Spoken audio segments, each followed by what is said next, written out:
마침내 한국을 얽매는 봉인이 모두 풀렸다. 러시아의 모든 영토는 한국의 괴랄한 폭격 아래 놓이게 됐다.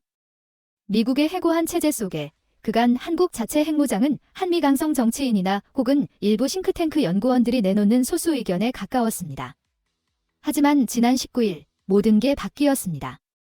푸틴 러시아 대통령의 방북 이후 북한과 러시아의 관계가 중군사 동맹으로 단숨에 격상되자 기존의 해고사무로서 현재 양국에서 각각 안보체계 영향력이 있는 기관이나 인사들이 연달아 핵무장론의 불가피성을 언급하기 시작했고, 이는 직접적인 한국으로의 핵제공과 함께 한국 스스로가 핵무기를 개발할 수 있게 하는 핵무장 제한도 포함됐습니다. 이에 국가안보전략연구원은 빠르게 움직이고 있습니다. 국노 정상회담 이틀 뒤인 21일 한미 확장 억제를 지속적으로 강화하는 것은 물론 전술핵 재배치 및 북대서양 조약기구식 핵공유, 자체 핵무장 또는 잠재적 핵능력 구비 등 다양한 대안을 검토를 시작했는데요. 이는 북한과 러시아가 새로 맺은 조약에 따라 냉전 당시 혈맹 수준으로 밀착하면서 한국도 미국의 핵전력 대응하는 해구산의 자체 핵무장 카드까지 검토해야 한다는 뜻을 처음으로 밝힌 겁니다. 참고로 국가정보원 산하 국제연구기관인 전략연이 자체 핵무장론을 직접 언급한 건 매우 이례적인 사건인데요. 도널드 트럼프 행정부에서 수차례 대북 실무 접촉 경험을 쌓은 후커 전 보좌관도 이날 ASPI 웨비나에서 한국이 점점 빠르게 자체 핵무장을 향해 나아가고 있다는 사실을 배제해서는 안 된다며 국노관계 심화로 한국의 핵무장에 더 내몰리게 됐다고 순순히 인정하는 와중에 11월에 있을 미대선에서 트럼프 전 대통령의 재집권이 유력해짐에 따라 한반도 안보와 관련된 모든 것들이 경당에 휩싸일 가능성도 커졌습니다. 우리는 지지부진한 공유를 넘어 핵무장이 우회적으로 용인됐다는 점에 주목할 필요가 있습니다. 실제로 전략연은 미대선 이후 미국의 새 행정부와 북한이 북핵 협상을 재개할 가능성은 극히 낮으며 이것이 바로 현 미국 정부가 한국을 빠르게 핵무장시키려는 이유 중 하나라고 주장하면서도 미국의 적극적인 하에 다양한 형태의 핵무기를 개발할 여지가 생긴 것이라고 설명했습니다. 탈냉전 시대 후 지난 30여 년 동안 한반도가 가장 큰 변혁기를 맞이하고 있습니다. 군 당국과 원자력 관계자들은 벌써부터 심도 있는 핵개발 논의에 들어갔다고 알려졌는데요. 그도 그럴 것이 한국으로선 더 이상 지체할 시간이 없었습니다. 푸틴이 크렘린궁으로 복구하자마자 북한의 김여정은 갑자기 한국 측이 하지 않아도 될 일거리가 생길 것이라며 사실상 도발 재개를 선포했기 때문입니다. 군 당국은 24일 북한이 대남 오물풍선을 또다시 포기하고 있다고 긴급 문자를 발송한 뒤 오후 10시쯤 오물풍선이 서울 상공에 진입한 것을 확인했는데요. 합참은 즉시 북한이 대남 오물풍선을 또다시 부양하고 있다며 현재 풍향이 북서풍으로 경기 북부 지역에서 남동 방향으로 이동 중에 있다고 밝히면서도 떨어진 풍선을 발견하면 접촉하지 말고 즉시 가까운 군부대나 경찰에 신고해주기 바란다고 당부했습니다. 푸틴은 한국이 북한을 침공할 생각이 없을 터이니 아무 걱정하지 말라고 했지만 지난 4회에 걸친 군사분 개선 번복하니 어느 때보다 전쟁을 원하고 있으니 한국은 핵무장이 용인된 지금 딴소리가 나오기 전에 어서 이 기회를 살려야 했습니다. 아시다시피 한국은 투발수단만 적절히 확보한다면 당장 수십 기의 핵무기를 제조할 수 있는 준비된 국가인데요. 다만 국토가 워낙 좁기 때문에 실제 북한과의 전면전이 벌어질 시 ICBM이나 SLBM 다 한 발 더 빠르게 북한의 거점을 타격할 수 있는 전술핵이 필요하다는 게 문제였습니다. 한국이 핵을 만들 수 있다는 건 알겠는데 과연 높은 기술력을 필요로 하는 소형핵, 즉 전술핵을 만들 수 있을까? 만약 그렇다면 방사포가 200대밖에 없는 한국으로서는 선택은 무엇일까?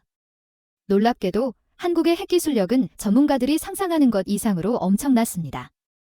30년 전인 1990년대에 충격적이게도 당시 한국엔 전술핵 투발수단 한 몇 기가 한반도 내에 자리하고 있었는데요. 해당 무기의 이름은 M10 자주포로 2차 세계대전 당시 중순양함의 주포 구경인 203mm라는 어마어마한 구경을 자랑하고 있으며 주로 핵폭탄 투사형 전략 무기로 개발됐습니다. 다른 자주포와 비교될 만큼 큰 구경과 핵폭탄 운용 능력을 갖추고 있음에도 현재는 노후 무기 취급을 받지만 도입 초기에는 준전략 무기로 분류되었으며 분단직할 지원 활약의 역할을 맡기도 했는데요. 현재 퇴역한 이 무기는 한국군이 과거 운용했던 차량들과 함께 신탄진과 안성휴게소 서울 방향 전쟁기념관, 천안시 유량동 태조산 공원에서 찾아볼 수 있습니다. 재밌는 건 M10의 스펙을 살펴보면 여러 부분에서 K9 자주포와 겹치는 부분이 많았다는 겁니다. 사용하는 포탄의 무게가 90kg을 넘어가는 것으로 악명이 높으나 무게가 무게인 만큼 파괴력은 155mm의 2배에 달하며 40km에 달하는 긴 사거리 때문에 유사시 M107과 함께 한반도의 전술 핵포로 이용하기 위한 용도로 활용되는데요. 여기서 주목할 부분은 이런 가공할 무기가 왜 갑자기 퇴역하게 됐냐는 겁니다. M110의 퇴역에 결정적인 역할을 한 건 한반도의 비핵화 선언으로 인해 애물단지가 되어버린 게 결정적인 이유였지만 이는 과거 운용했던 K-55를 능가하는 K9 보급 시기와 정확히 맞물려 있습니다. 그 밖에 완전 개방된 차량 상부에 인원 여러 명이 서로 바짝 붙은 형태로 탑승해야 하는 설계가 이유였는데 때문에 평상시 운용이나 훈련 중에 낙상 사고가 알게 모르게 꽤 있었고 특히 인원이 탑승한 상태로 기동하다 낙상 사고로 사망하는 사례가 여러 발생하는 등 빈번한 비전투 손실 때문에 안전한 K9 이후 실전 운전에서 자취를 감춘 것이죠. 사실 포탄용 전술핵은 본격적으로 시작되기 직전인 1960년대부터 핵무기는 전쟁을 빠르게 종식시킬 완벽한 무기로 여겨졌는데요. 따라서 핵폭탄보다 파괴력이 낮지만 유틸성이 좋은 전술핵을 개발하려는 시도가 나타났고 그렇게 해서 탄생한 게 핵무기를 포탄에 담아 발사할 수 있는 M10 같은 무기였습니다. 당시 기술력의 한계 때문에 포의 크기가 최소 280mm 정도 돼야 했지만 놀랍게도 현대에 사용 가능한 전술핵 크기는 K9 155mm 구경과 정확히 일치한다는 점인데요. 실제로 지난해 북한 매체들은 핵탄두의 실물을 대대적으로 공개하며 이목을 끌었는데 그중 한국군에게 공포를 선사한 건 길이 90cm 크기의 화산 31이라 명명된 소형 핵탄두입니다. 북한보다 포탄 개발 능력이 최소 수십 년 앞선 한국은 이보다 작은 절반 크기의 소형 포탄을 얼마든지 제작할 수 있으며 핵개발 역시 작동 원리를 적용하는 게 문제일 뿐 소형화는 한국 정도의 군 기술력으로 그리 어렵지 않을 것이란 게 전문가들의 중론이었습니다.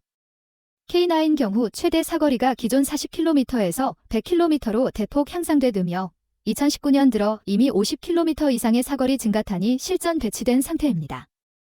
이는 서울 잠실 운동장에서 쏘면 안성 분기점까지 닿는 엄청난 거리이며 이후 2020년 11월엔 5km 더 늘어난 자주 곡사포형 신형 연장 폭탄인 K315까지 개발 완료된 상태인데요. 한국의 기술력으로 155mm 포탄 규격의 전술핵이 개발된다면 이는 단순히 북한뿐만 아니라 중국과 러시아에도 지옥을 선사할 가능성이 높습니다.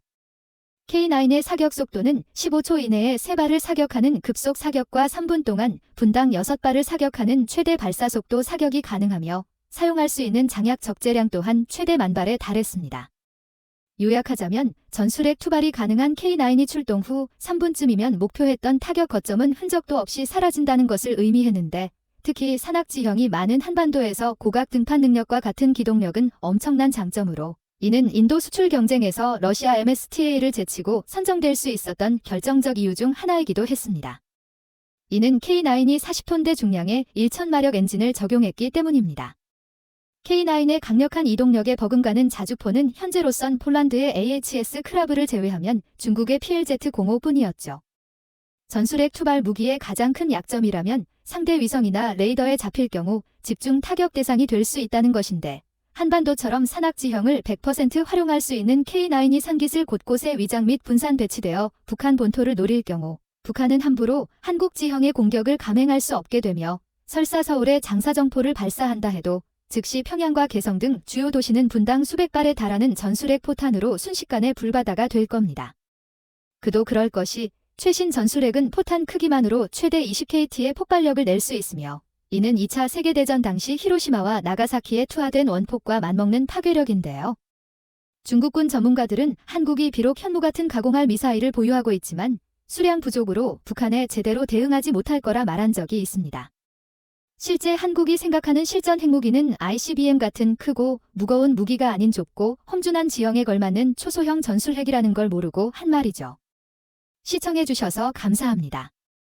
구독과 좋아요 잊지 마시고요.